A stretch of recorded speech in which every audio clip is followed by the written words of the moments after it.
Praise the Lord. Hallelujah. Nous sommes encore à notre PMV. Que le Seigneur vous bénisse au nom de Jésus-Christ. Amen. OK. L'importance de la révélation de Dieu.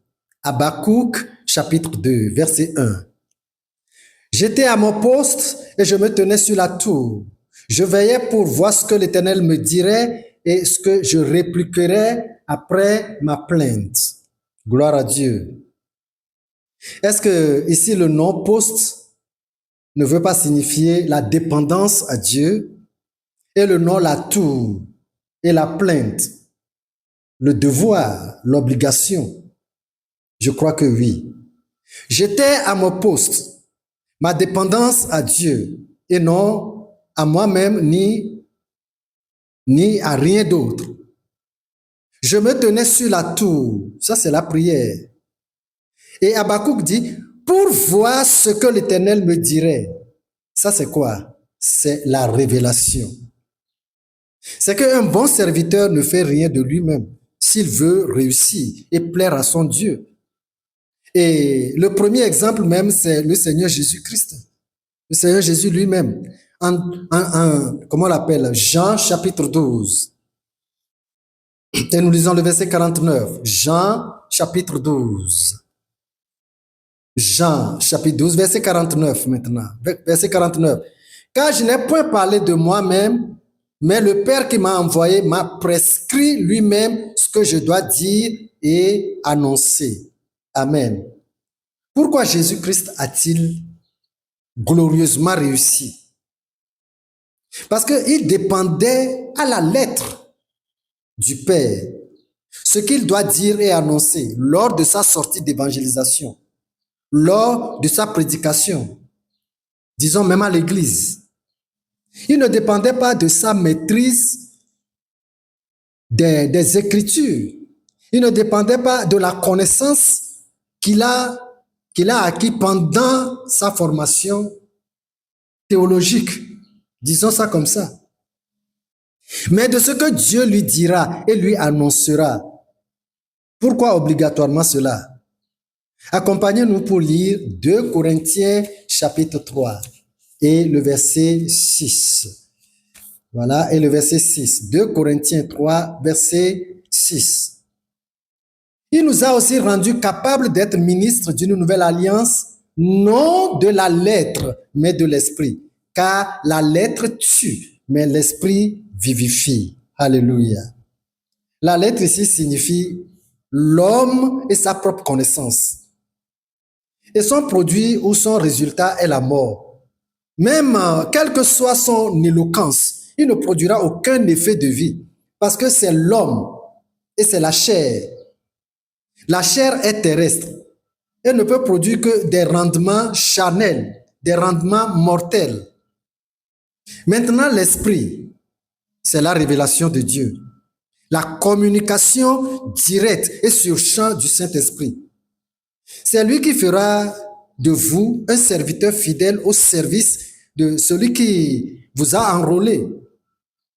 Jean chapitre 16, rapidement, et le verset 13 et 14. Jean chapitre 16, verset 13. Quand le consolateur sera venu, l'Esprit de vérité, il vous conduira dans toute la vérité. Car il ne parlera pas de lui-même, mais il dira tout ce qu'il aura entendu. Et il vous annoncera les choses à venir. Verset 14. Il me glorifiera parce qu'il prendra de ce qui est à moi et vous l'annoncera. Amen.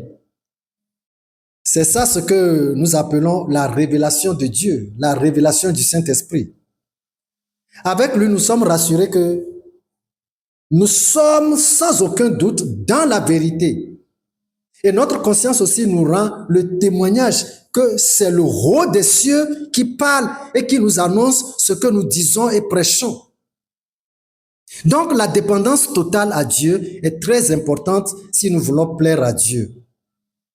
Et qu'est-ce que Jésus-Christ même nous recommande en Marc au chapitre 13 et le verset 11. Marc chapitre 13 et le verset 11. Quand on vous amènera pour vous livrer, Ne vous inquiétez pas d'avance de ce que vous aurez à dire, mais dites ce qui vous sera donné à l'heure même, car ce n'est pas vous qui parlerez, mais l'Esprit Saint. Praise the Lord. Alléluia. Quand vous prenez, par exemple, en tant que moniteur d'école de dimanche pour les uns et pour les autres écoles de sabbat, n'est-ce pas? Vous prenez ce livret d'études, vous vous cramponnez intégralement rien que dessus. Et vous faites la lecture de perroquet devant les brebis du Seigneur.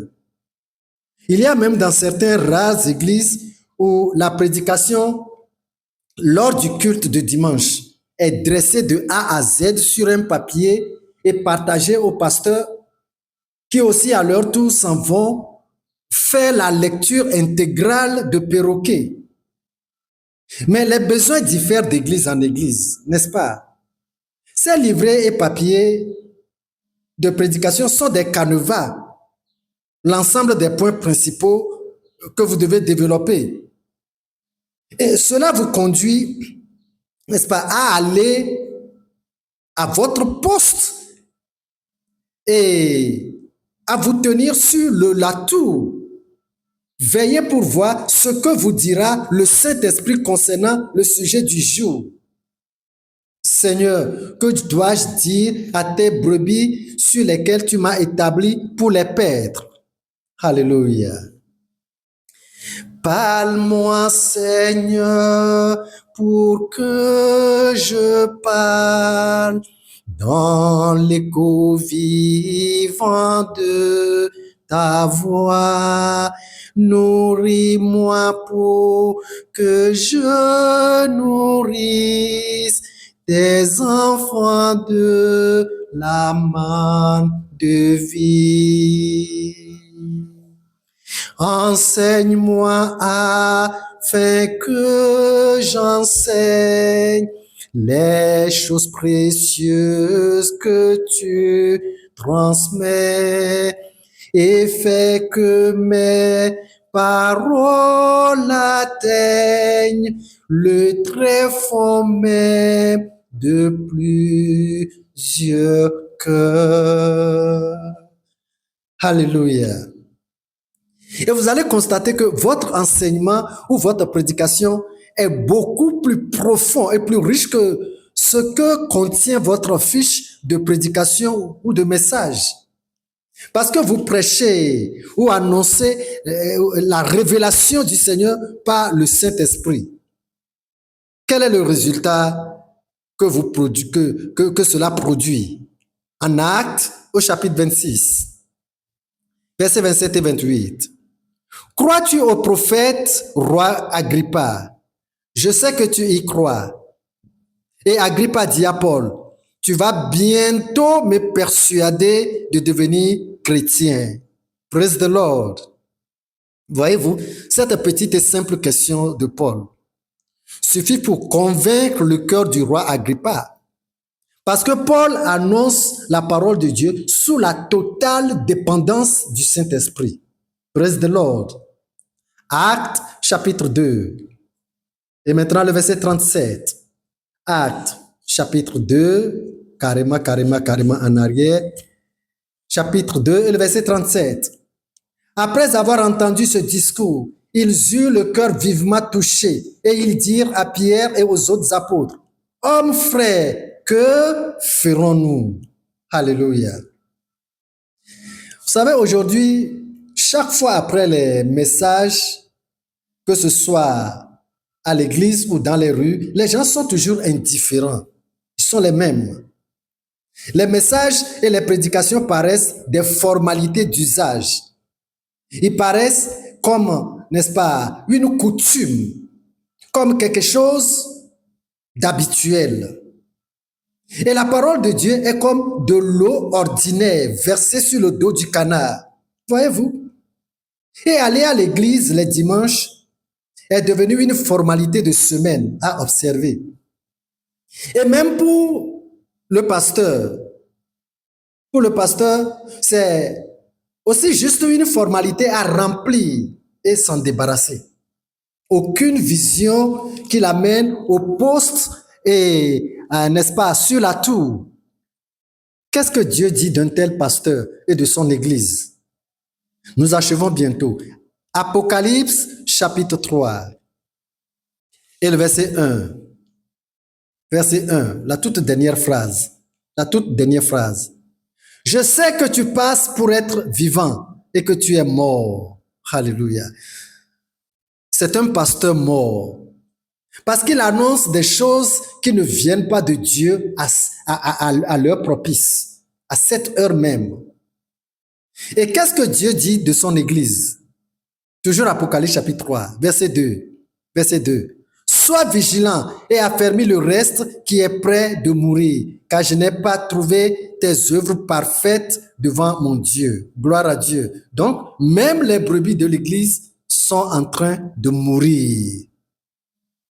Alors, pour être des serviteurs que Dieu apprécie, assurons-nous que le Saint-Esprit nous a révélé la parole de Dieu que nous prêchons. Il y a beaucoup de bénédictions dedans. Dieu est beaucoup intéressé. Alors, passons du temps chaque fois devant le Seigneur pour recevoir du Saint-Esprit la parole que nous devons annoncer aux âmes, afin que les âmes soient nourries. Alléluia. Alléluia. Que Dieu vous bénisse au nom de Jésus-Christ. Amen.